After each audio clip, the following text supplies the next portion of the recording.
Welcome back to Inspector Toolbelt Talk IT Crowd. Today we have a podcast that is done by request. So actually, one of our guests on the show requested this, and we've kind of touched on it a little bit, how to increase our close rate, because, a lot of us, we're not hiring out to answer our phones, or some of us, maybe we're listening in and we work for a larger inspection firm, and we want to increase our close rate when people call us for an inspection. That's where the rubber hits the road, right? Somebody calls us, whoa, it's game time, and we have to be able to close this sale, so to speak.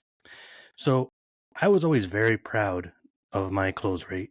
So when I was answering the phones for my companies, it just came naturally. It became a lot of work, and then I basically gave it to other people, but they copied what I did. And you know what? It works out. So if we want to farm this out to a call center, a reputable one, or want to hire somebody, take these same principles and apply them, because they work really. They work currently really, really well. We have a very high close rate. So I'm going to go over a few points, and I'm going to put these in a list so that those of you who take notes, take notes. Those of you who are just driving in a truck, try to remember a couple of points. But hopefully some of these help. So first of all, the first way to have a good close rate is to be responsive. One of the times that you'll figure out that you need to hire someone is when you start losing work because you're working. So your week is so busy that you're doing inspections all day, so you miss 5 phone calls because you're in a crawl space, or you're calling somebody from a truck while you're ordering McDonald's, and all of a sudden your next week isn't as busy, and then you're wondering why. It's because the first ring is the most important ring. If we can answer the first ring, we have a way better chance of getting that inspection. Increasing close rates are basically taking advantage of fractions, percentages. If we have a 5% chance of closing that inspection because we answered on the first ring, cool. But now we start adding up all these little things, and all of a sudden you have a 95% close rate. So take that into consideration as we go through these. But answering quickly is extremely important. I know for myself, I've had times where I've called places and they don't answer, and something clicks in the back of my head like, this is the service that I'm going to get in general. They seem hurried. My brain's making all these assumptions, and I just don't call them back. I found that, I don't have a hard number on this, but the vast majority of the inspections that called and I didn't answer the first few rings, our close rate would drop considerably. And if we weren't able to get to them and they had to leave a message, half the time they wouldn't leave a message, and then the other half of the time we tried to call and they'd already found someone else. So first ring, if possible, and then just answer the phone. Don't let it go to voicemail. If you've ever noticed that, unless it's like an agent who really wants you or the client's already decided they want you, they're calling around. We've probably lost them if they've had to go to voicemail. Second point, Dale Carnegie wrote the book, How to Win Friends and Influence People. I tell you, that book, I reference it all the time, and it still matters so much in business. If we haven't read it, we should. It's in pop culture jokes and stuff like that all the time, but it's true information. It's really good stuff. But he said, a person's name is to that person the sweetest, most important sound in any language. So, what does that mean for us when we're answering the phone? The first thing we should probably find out is their name, and then use it consistently. So let's say Sean calls me. Hey, this is Ian from such and such inspection company. How can I help you today? Hey, I'm looking for a home inspection. Okay, can I get your name? Sean. Okay, Sean, tell me what you're looking for. Well, I'm looking for a home inspection. All right, I get that. So what kind of house is this, Sean?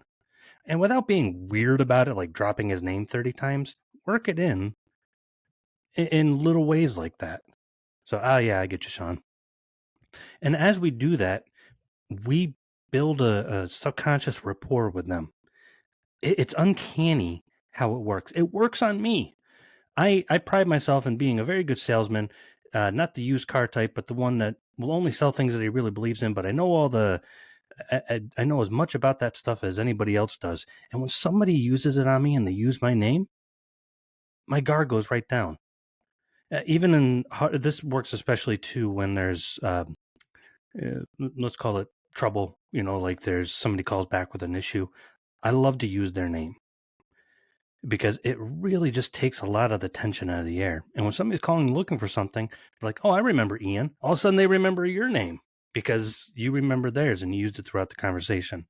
But if you're like me and you have undiagnosed ADD, you probably start looking at squirrels and you forget their name immediately.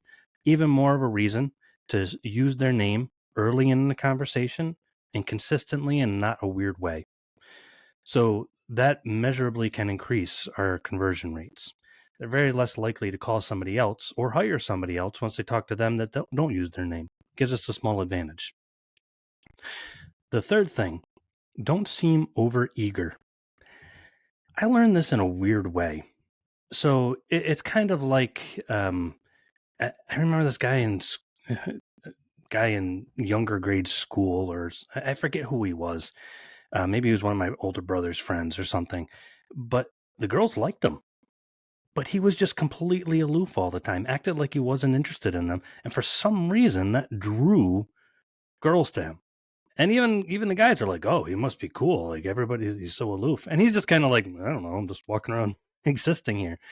But I found that out in business that oftentimes the deals that I cinched the easiest were the ones where I told them no, or I was completely disinterested. Booked out for 3 weeks. People are extending their close time so that they can get us to inspect. I'm like, oh wow. So when people call, I'm like, just to head this off, we're booked out 3 weeks. And all of a sudden those people are calling me back, trying to change the time, asking if there's any way I can squeeze them in, offering to pay us more. I'm like, this is so weird. So I found that if we act over eager, that people won't want us. And I have no psychological reason for this, just my favorite word, anecdotally. I just noticed that people seem to think, boy, he's got something, that he's so popular. I need him. We don't want to act aloof and we don't want to tell people no, but we also want to be careful not to act overeager. I can get you in tomorrow morning. I literally have nothing going on in my life and no other work besides this. That's not really going to engender people being like, yeah, I want to hire you. We have to watch how we come off that way. We have to make sure that the client knows that they matter, but that we are not dependent on them. It completely changes the dynamics. So the first couple points we gave here, those can be practiced and measured. This one, we have to actually reflect on how we come off. We have to change our mental attitude because it's going to be in very subtle ways that we let them know that we're desperate for work. So we need to calm ourselves and say, yeah, okay, I'm going to walk into this conversation not sounding desperate, sounding like I could do with or without their work, but make sure that they still feel important. Hard balance to get, but if we can master that, I tell you what, it's nothing that I've been able to teach anybody. It's something that we have to learn internally, but people who master it, man, it works really well. The fourth point, smile. It sounds weird, and we've mentioned it on the podcast before, but people can hear you smile over the phone. And nobody wants a grumpy person. And I think that's something that we miss, that people should want us based on our skill level. But you know what? I didn't research my doctor's skill level, my mechanic saying, okay, let me look up all this qualification. Boy, he's the best mechanic in the world. If I go in there grumpy, I'm just kind of like, I don't want to deal with this guy. And they may not actually be grumpy. They may just come off that way. Same with us. Do we come off a little grumpy, or on the opposite end of what that point we just mentioned, aloof, but almost kind of like we don't care that you exist? We may not feel that way at all, but do we come off that way? So one of the best ways to ensure that we don't come off that way is smile. As we smile as we're talking, you can hear it in our voice. So practice that. Not a weird, awkward, like I'm going to murder you in your sleep smile, but try to be happy that they're calling us. Enjoy talking with the person. If we can smile while we're talking, so imagine just combining these first few points. We've answered on the first ring. We've used their name a couple of times. We're smiling over the phone. We seem somewhat eager, but not totally dependent on them. for that job, boy, that in of itself is going to help us increase our close rates. The next point, bring them down to our level and don't meet them at theirs. This one is a little bit more of a skilled point. Take them down to our level, don't meet them at theirs. Because invariably, they're going to call us with a level of stress and hurriedness, especially in this market. They've gone through mortgagers, they've gone through attorneys, they've gone through lenders and individual people in the company. They've gone through agents, and they've seen 30 different houses and just been desperate looking for a home. By the time they get to us, they're cooked. So all they're going to do is going to say, hey, my name is, I'm going to use Sean again. My name is Sean. How much for a home inspection? Can you do it this week? Part of the problem that we take is that we bring ourselves to their level.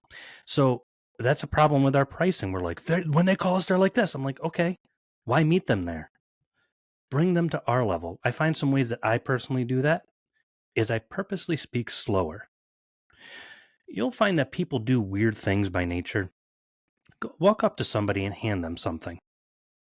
8 times out of 10, a perfect stranger will take something out of your hand by nature. Magicians use this because that's our nature. Walk up to somebody and go to shake their hand, and they'll shake your hand 8 times out of 10. It's weird how we by nature do things. So when somebody is already engaged in conversation, they've literally asked something of you, i.e. information, then when we start speaking slower, by nature, 9 times out of 10, they're going to say, crud, I really need to get this conversation over with, but this guy's talking a little slower. So they by nature meet us at our level. I'm not talking annoyingly slow. I'm just saying, they're like, hey, what's this? I'm like, okay. Hey, well, hang on. It's nice to meet you. My name is Ian. And what's your name? So don't be annoying about it. Get to the point. But if we bring them to our level, by nature, they'll come to our level because we by nature went to their level. But so we need to stop that and bring them to ours. As we do that, they're not going to be as price focused. So price focused is price and schedule focused, I should say. That's what the agents are usually pushing. That's what their lenders pushing. That's what everybody's pushing for. We're going to take them out of that zone. Okay, tell me about this house. What concerns do you have? Did you get a chance to look at when the roof was redone? Anything on the property condition disclosure? Now all of a sudden they're engaged with you. That's going to give us a good close rate. That's also going to be able to give us the opportunity to command a higher price. We don't want to meet our consumers at their level, bring them to ours. This one, I get pushback on this one. This is funny, but I've always found it to be mathematically better. Keep them on the phone for 10 minutes, 5-minute minimum. I have found by the time you've had somebody on the phone for 10 minutes, you've won the job. Why would they go and call somewhere else and do all this other stuff when you've had them on the phone for 10 minutes, and at 10 minutes, you know about their home, what they need, you've talked about things. In their mind, it's done. It's a sealed deal. People push back on me because they're like, that's a lot of time. If I get 3 phone calls, that's a half an hour out of my day. I'm like, okay, cool. So if you do the math, I'm not going to do all the math here, but I've done it on a podcast. Man, we've had this podcast for so long, I have to think back probably 3 years ago. But the math is, if I keep a guy on the phone for 10 minutes and I get that inspection, great. But now if I spend 3 minutes with 4 guys and I don't close any of them, now I've lost that 10 minutes.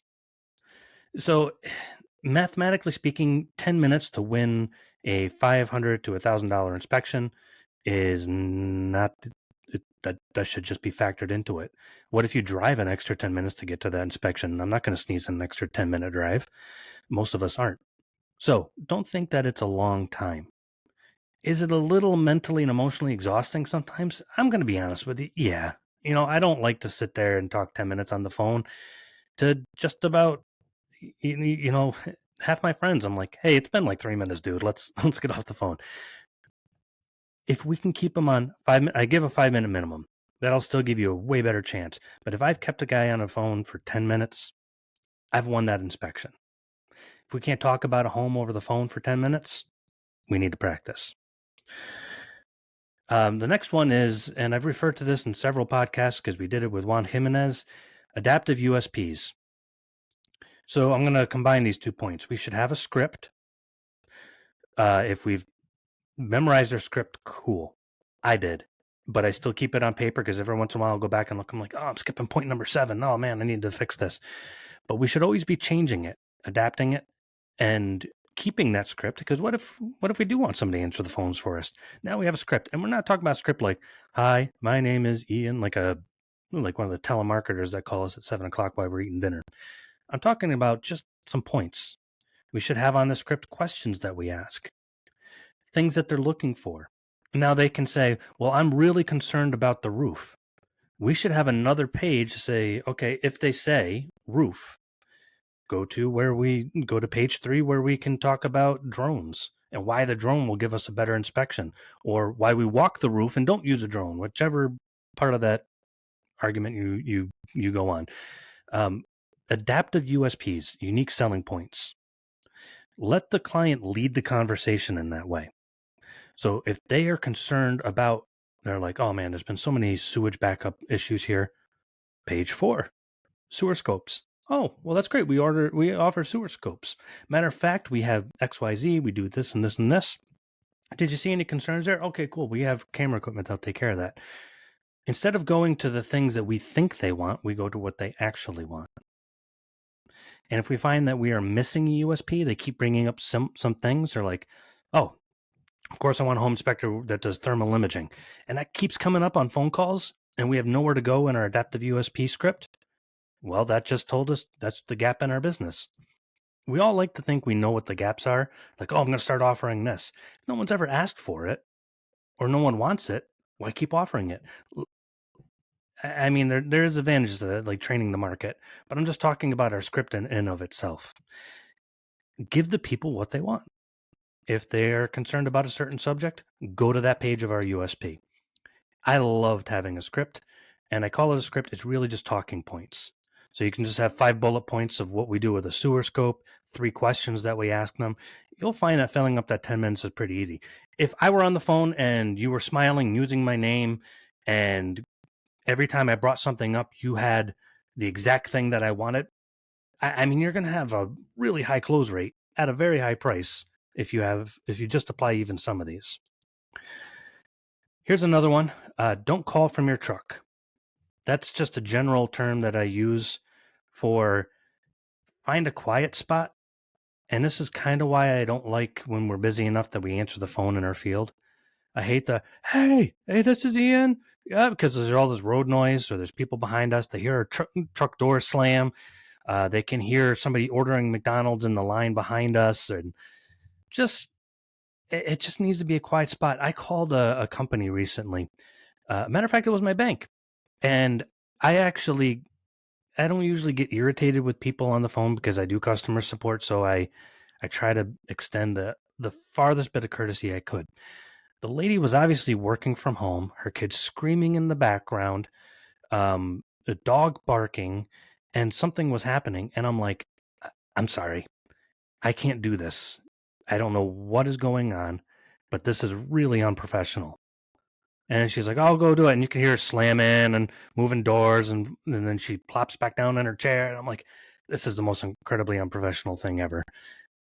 So I wasn't mean or anything. I was just like, this is unprofessional. Like, I'm calling you about a fairly big bank thing here. Do we give that impression, though, when people call us? They're putting their home in our hands. And if it sounds like we're just wandering around the street, is that really going to give the best impression?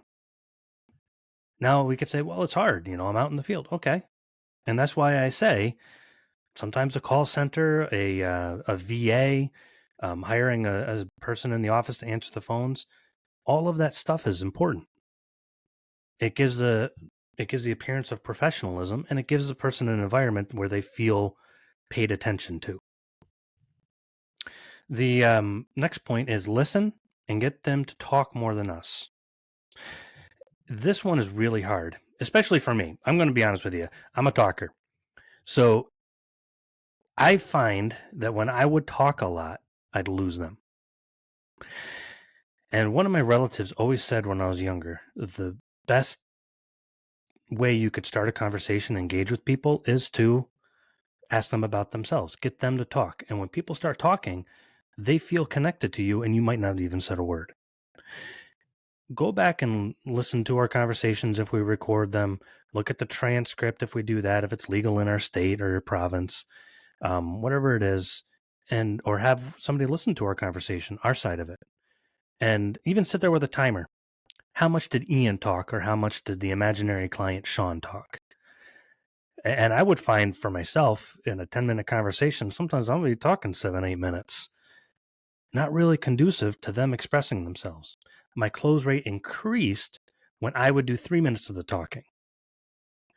So I would save my talking for the end. I would have 5 to 10 questions prepared on my script. And depending on where they would go with that, we'd have a conversation. But I would never get to the end of those 5 to 10 questions. Because once I got them going, everything that they were concerned about just pours out. And they're like, Ian just seems like he cares. And to be frank, you can't fake that. You can't fake caring. I actually did care. It's emotionally exhausting, but I do care. But asking those questions and getting them to talk more will make them feel connected to you. It will also give us some insight into them. One, whether we want them as a client. 2, about the home. 3, just everything in general. So that's how we get a lot of good information. In a 10-minute conversation, we should do maybe 3 minutes of talking. The vast majority of talking should be them. Here's one that I didn't use a lot, but I found later on that it was very good. And salespeople use this all the time, including car salesmen, real estate agents, you name it, just everybody who does sales. Find a reason to call back or follow up. Now, I remember a car salesman. He was super nice. This guy wasn't like car salesman, but he goes, "Okay, I'll get this to you. Can I email it to you later on?" I'm like, "You have it right here. You have all the information. It's a computer program. Just go click." And I even asked him about it. They have a CRM, and I'm like, "Just go click." He goes, No. Let me look it over. This and that. He didn't look anything over. He just emailed it because he wanted another point of contact. And you know what? I bought a car from him. There's that 4-touch rule, and we're not going to get into all of that for sales and things like that. Find a reason to get back in touch with them. So if we give them a price over the phone, whatever, and say, you know what, the average price for this inspection is $600. I'm going to, if you don't mind, once I get back to the office in about an hour, or, when I'm done with my next inspection, I'm going to text you an exact amount. Okay, thank you. Now we text them the exact amount. We've had one more interaction with that person, either by text message, phone call, email, whatever, that all the other people who they called did. They just gave them a price and moved on. Find another reason to contact them and another mode of contact. I like text message personally. Some people, especially the younger generation, they just like to text and they're like, oh, okay, cool. And then they'll even ask more questions by text than they did in person. So it really is effective. I didn't do that one as much, and I still don't do it as much as I should, but it is effective. Don't address price right away. Give them a price, and without pausing, telling them what that includes. That's when I would actually talk at the end of the conversation. I'd say, okay, thank you for telling me everything after 7, 8 minutes of them talking. Thank you for telling me everything.